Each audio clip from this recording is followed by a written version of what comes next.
Pengertian kontrasepsi dan keluarga berencana. Kontrasepsi berasal dari kata kontra yang mengartikan mencegah atau melawan, serta konsepsi mengartikan pertemuan antara sel telur dan sperma yang dapat menyebabkan kehamilan. Dengan demikian, kontrasepsi merupakan upaya mencegah pertemuan sel telur dan sperma untuk menunda terjadinya kehamilan menurut BKKBN tahun 2013. Keluarga berencana ialah upaya untuk mengatur kelahiran anak, jarak dan usia, ideal melahirkan, mengatur kehamilan, perlindungan dan bantuan sesuai hak produksi untuk mewujudkan sebuah keluarga yang berkualitas. Jenis-jenis alat kontrasepsi. IUD merupakan alat kontrasepsi yang dipasang di dalam rongga rahim, memiliki berbagai macam bentuk seperti spiral, huruf T, dan berbentuk kipas. Keuntungan IUD yaitu praktis dalam penggunaannya, ekonomis karena harga yang ditawarkan murah, mudah dikontrol, aman untuk penggunaan jangka panjang, sedangkan kekurangannya menimbulkan nyeri di area perut dan adanya bercak pendarahan dan keputihan. Pil KB merupakan obat dengan isi hormon estrogen dan progesteron yang digunakan untuk mencegah terjadinya kehamilan dan akan mengentalkan lendir mulut rahim. Kondom merupakan alat kontrasepsi yang terbuat dari bahan sintetis, yaitu lateks, plastik, atau bahan alami produksi hewan. Keuntungan kondom tidak akan mempengaruhi dalam proses memproduksi ASI serta harganya yang ekonomis. Kekurangannya, efektivitas tidak terlalu tinggi dan adanya reaksi alergi. Pengaruh budaya dalam pemakaian alat kontrasepsi. Menurut jurnal penelitian pengaruh faktor internal dan eksternal terhadap pemilihan alat kontrasepsi pada akseptor KB baru di BPM Soraya Palembang oleh Melia Rahman dan Rizka Melati, Palembang, 11,81% alat kontrasepsi yang diminati adalah KB berupa suntik dan pil karena selain paling banyak disediakan, juga ekonomis harganya.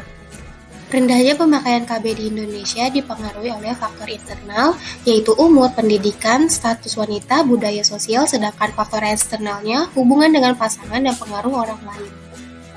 Unmet di Indonesia. Unmet dapat didefinisikan sebagai kelompok yang belum terpenuhi kebutuhan kontrasepsinya, mencakup semua pria atau wanita usia subur yang sudah menikah atau hidup bersama dan dianggap aktif secara seksual yang tidak menggunakan metode kontrasepsi baik yang tidak ingin anak lagi ataupun menunda kelahiran berikutnya.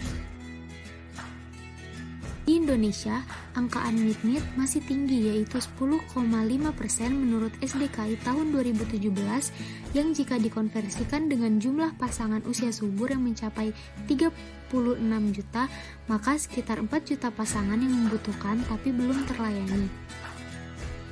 Selama ini, unmet menjadi penyumbang cukup besar terhadap belum berpartisipasinya PUS dalam program KKBPK.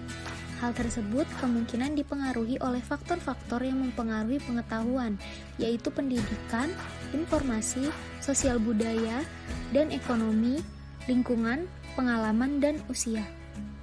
Provinsi Daerah Istimewa Yogyakarta adalah salah satu provinsi di Indonesia yang mempunyai angka unmet yang tinggi. Angka unmet di Kota Yogyakarta mencapai 11,49% pada tahun 2016 dan pada tahun 2018 mencapai angka 15,74%. Angka ini tentu berada jauh di atas standar nasional yakni sebesar 6%. Kualitas layanan KB di Indonesia.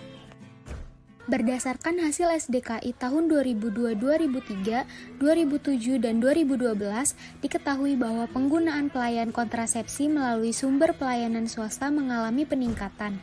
Salah satu hal yang menyebabkan hal tersebut adalah perbedaan kualitas antara pelayanan pemerintah dengan swasta. Kualitas fasilitas pelayanan pemerintah dinilai masih kurang oleh sebagian masyarakat.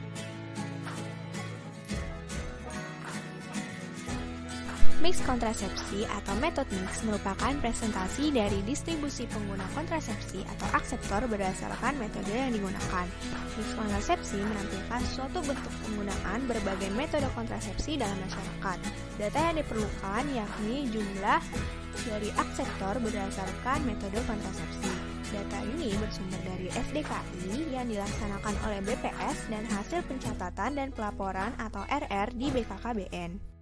Berdasarkan data yang diperoleh dari Susenas dan juga SDKI tahun 2017, penggunaan alat kontrasepsi terbanyak yakni menggunakan metode suntik dan metode terbanyak kedua yakni pil KB. Pengambilan keputusan dalam memilih alat kontrasepsi dapat dipengaruhi oleh pengetahuan mengenai kontrasepsi itu sendiri. Perencanaan kebutuhan alat atau obat kontrasepsi setiap tahunnya dilaksanakan dengan perhitungan yang didasarkan pada data sasaran kesertaan ber-KB. Pihak-pihak yang terlibat dalam perencanaan kebutuhan alat kontrasepsi antara lain BKKBN Pusat, BKKBN Provinsi, serta Satuan Kerja Perangkat Daerah atau SKPD KB Kabupaten Kota. Dalam merencanakan kebutuhan alat kontrasepsi, perlu pertimbangan terhadap 6 prinsip manajemen logistik, antara lain tepat kuantitas, tepat jenis, tepat tempat, tepat waktu, tepat kondisi, dan tepat biaya. Hak kesehatan reproduksi merupakan hak asasi manusia yang seharusnya diperoleh masyarakat, khususnya akseptor, melalui pelayanan KB berkualitas yang menjadi program pemerintah. Pelayanan harus mengakomodasi harapan perempuan yang membutuhkan hubungan interpersonal agar dapat diketahui pandangan serta pendapat perempuan tersebut. Yang ke-8, ada kontrasepsi dan kualitas sumber daya manusia. Alat kontrasepsi berkaitan erat dengan upaya mewujudkan sumber daya manusia yang unggul, karena alat kontrasepsi mempunyai upaya mewujudkan keluarga sejahtera dengan cara menjaga jarak kehamilan, memberikan ASI eksklusif, dan pengendalian kelahiran anak akan melahirkan sumber daya manusia yang berkualitas. Pembatasan jumlah anak melalui program KB memungkinkan orang tua memberikan kesempatan pendidikan yang lebih tinggi kepada anak. Jika anaknya dimiliki sedikit, orang tua bisa menyekolahkannya setinggi mungkin, sehingga berpotensi mendapatkan penghasilan yang tinggi juga. Pendidikan dapat menambah pengetahuan dan melatih keterampilan tenaga kerja untuk semakin produktif agar dapat membantu pertumbuhan ekonomi untuk kesejahteraan masyarakat. Yang ke-9, ada peranan KB dalam pembangunan. Program KB berperan besar dalam pencapaian SDGs, terutama dalam kesehatan dan gender, bahkan dapat membantu juga dalam pertumbuhan ekonomi. Peran program KB dalam pembangunan yang terdapat dalam SDGs yaitu untuk menghapus kemiskinan, mengakhiri kelaparan, memberikan pendidikan yang bermutu, adanya kesetaraan gender, terpenuhinya kesehatan masyarakat, dan membangun kemitraan untuk mencapai tujuan.